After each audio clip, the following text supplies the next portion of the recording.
Salam damai bagi saudara-saudari yang terkasih dalam Kristus. Berjumpa dengan saya, Frater Gregorius Aldi Kristianto, dalam Mimbar Agama Katolik. Pada hari ini, saya akan membawakan renungan dengan tema pengampunan di dalam doa. Sebelum kita masuk dalam renungan hari ini, marilah kita berdoa bersama-sama. Dalam nama Bapa dan Putra dan Roh Kudus. Amin. Allah yang Maha Pengasih, kami bersyukur atas kesempatan yang Engkau berikan kepada kami semua, sehingga kami boleh mendengarkan sabda-Mu. Utuslah Roh Kudus-Mu untuk mencerahkan pikiran kami, agar kami dapat menerima sabda-Mu dengan sepenuh hati. Doa ini kami haturkan kepadamu dengan perantaraan Kristus Tuhan kami. Amin. Sekarang marilah kita mendengarkan sabda Tuhan. Injil hari ini diambil dari Injil Lukas, bab 6, ayat 27 sampai 36. Kasihilah musuhmu. Tetapi kepada kamu yang mendengarkan aku berkata, kasihanilah musuh-musuhmu. Berbuatlah baik kepada mereka yang membenci kamu, berkatilah mereka yang mengutuk kamu, berdoalah bagi mereka yang berbuat jahat terhadap kamu. Siapa yang menampar pipimu yang satu, berikanlah juga kepadanya pipimu yang lain. Siapa yang mengambil jubahmu, biarkan juga ia mengambil bajumu. Berilah kepada setiap orang yang meminta kepadamu. Janganlah meminta kembali kepada orang yang mengambil kepunyaanmu. Sebagaimana kamu kehendaki supaya orang perbuat kepadamu, perbuatlah juga demikian kepada mereka. Jikalau kamu mengasihi orang yang mengasihi kamu, apakah jasamu? Sebab orang berdosa pun mengasihi orang yang mengasihi mereka. Jikalau kamu berbuat baik kepada orang yang berbuat baik kepada kamu, apakah jasamu? Orang berdosa pun berbuat demikian. Jikalau kamu memberi pinjaman kepada orang dan berharap akan menerima kembali, apakah jasamu? Orang berdosa juga melakukan seperti itu. Tetapi kamu, kasihilah musuh-musuhmu, dan berbuatlah baik kepada mereka, dan pinjamkan tanpa mengharapkan balasan apapun. Upahmu akan besar, dan kamu akan menjadi anak-anak Allah yang Maha Tinggi. Sebab ia baik terhadap orang-orang yang tidak tahu berterima kasih dan yang jahat. Hendaklah kamu murah hati, sama seperti Bapamu murah hati. Saudara-saudari yang terkasih dalam Kristus, kita tidak asing dengan kata mengampuni. Seperti sebuah perkataan Yesus sendiri, 70 kali 7 kali kita dipanggil untuk mengampuni. Sejak kecil pun kita punya ingatan, orang tua kita, guru kita, dan banyak orang di sekitar kita yang mengajarkan kita untuk memaafkan. Ketika ada orang yang berkata, "Maafkan aku," kita juga diajar untuk menjawab, "Aku memaafkan kamu." Namun, bagaimana ketika kita berhadapan untuk memaafkan sesuatu yang tidak mudah dimaafkan? Tidak bisa dipungkiri, kita pernah mengalami pengalaman di mana kita sulit memaafkan orang lain, sulit mengampuni orang lain.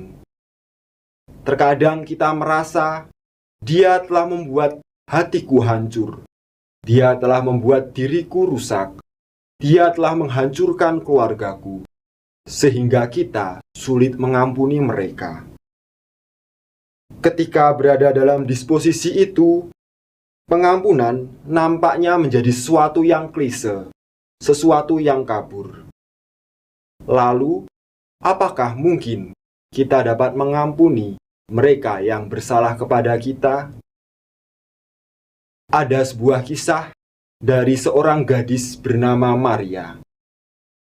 Maria adalah seorang gadis yang tinggal di daerah Italia.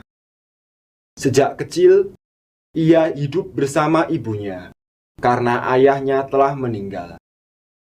Ia tinggal bersama keluarga lain dan memiliki seorang kenalan dalam keluarganya itu yang bernama Alessandro. Suatu hari, Alessandro yang terbiasa dengan hal-hal buruk menginginkan tubuh Maria. Alessandro ingin memiliki hubungan dengan Maria yang spesial. Bahkan, ia ingin berhubungan badan dengan Maria. Namun sebagai gadis kecil, Maria tahu bahwa itu adalah perbuatan dosa. Ia menolak ajakan Alessandro dan mengatakan pada Alessandro bahwa tindakan itu akan membawa dia ke neraka. Melihat tanggapan itu kepada Maria, Alessandro marah. Alessandro mengambil pisau dan menikam Maria 14 kali. Dalam kondisi yang sekarat, Maria kecil berkata, "Aku memaafkan Alessandro. Aku ingin berjumpa lagi dengan Alessandro di surga." Dan setelah mengatakan itu, Maria wafat.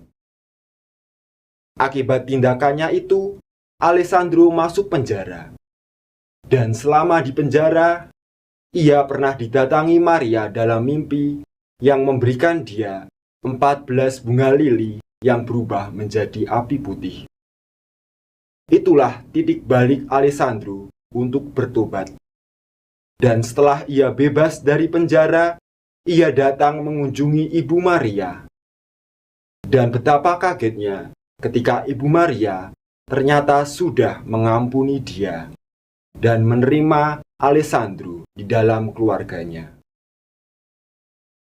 Inilah sepenggal kisah dari seorang gadis kecil bernama Maria Goretti, yang pada hari kanonisasinya, ketika ia diangkat menjadi seorang santa dalam gereja Katolik, ibunya, saudara-saudaranya, bahkan pembunuhnya hadir pada peristiwa bersejarah itu. Dari sosok Maria Goretti ini, kita dapat belajar bahwa mengampuni sesuatu hal yang tidak mungkin bagi kita ternyata bisa dilakukan. Santa Maria Goretti adalah teladan pengikut Kristus. Karena kedekatannya dengan Kristus melalui doa dan ekaristi, ia memiliki keterbukaan untuk mendengarkan rahmat Allah dalam hidupnya. Memaafkan lebih mudah diucapkan daripada dilakukan. Begitulah banyak kata orang. Namun hari ini, kisah dari Maria Goretti mengajarkan kita untuk terbuka pada sikap pengampunan. Memaafkan tidaklah mudah jika rasa sakitnya besar atau serius. Namun Yesus memberikan nasihat kepada kita untuk saling mengampuni. Aku berkata kepadamu, kasihanilah musuhmu dan berdoalah bagi mereka yang menganiaya kamu. Injil hari ini mengajak kita untuk semakin menyadari salah satu rahasia bagaimana kita dapat mengampuni orang lain. Rahasia itu adalah doa. Doa adalah suatu hubungan yang erat bersama Allah. Dan melalui doa inilah kita akan menemukan kedamaian batin. Maria Goretti di akhir hidupnya berdoa bagi Alessandro yang begitu jahat kepada dia. Dan hari ini kita diundang untuk mengampuni mereka yang tidak bersalah. Dan hari ini kita diundang untuk mengampuni mereka yang bersalah kepada kita dengan memiliki sikap doa yang baik. Meskipun sulit bagi kita untuk mengampuni orang yang telah menyakiti kita, kita dipanggil melalui perumpamaan hari ini bahwa Allah sejak dahulu telah mengasihani kita. Allah mengutus putranya adalah tanda kasih Allah bagi kita untuk menebus dosa kita. Oleh karena itu, kita perlu menyadari bahwa pengampunan adalah sesuatu hal yang sangat mungkin kita lakukan. Kita adalah citra Allah. Kita adalah gambaran Allah. Dan jika Allah begitu mengasihi, begitu maha rahim kepada kita semua, kita juga memiliki kemungkinan untuk mengasihi dan mengampuni setiap orang yang bersalah kepada kita. Jangan takut untuk mendekat pada Yesus.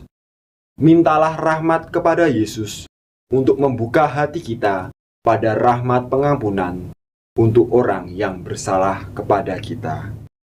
Semoga hari ini kita semakin menyadari betapa pengampunan adalah sesuatu hal yang wajib kita lakukan dalam hidup kita, kapanpun dan dimanapun. Hingga pada akhirnya, kita dapat berjumpa dengan Yesus sendiri dan berbahagia bersama Allah di surga. Semoga berkat Tuhan menyertai kita semua. Umat Allah yang dikasihi oleh Tuhan, demikianlah Mimbar Agama Katolik bersama saya, Frater Gregorius Aldi Kristianto, dengan tema pengampunan di dalam doa. Terima kasih atas perhatian saudara-saudari, dan marilah kita tutup renungan hari ini dengan sebuah doa. Marilah kita berdoa. Allah yang Maha Rahim, kami bersyukur Engkau telah bersabda kepada kami semua. Ajarilah kami untuk saling mengampuni satu sama lain dan terbuka pada rahmat kerahiman-Mu.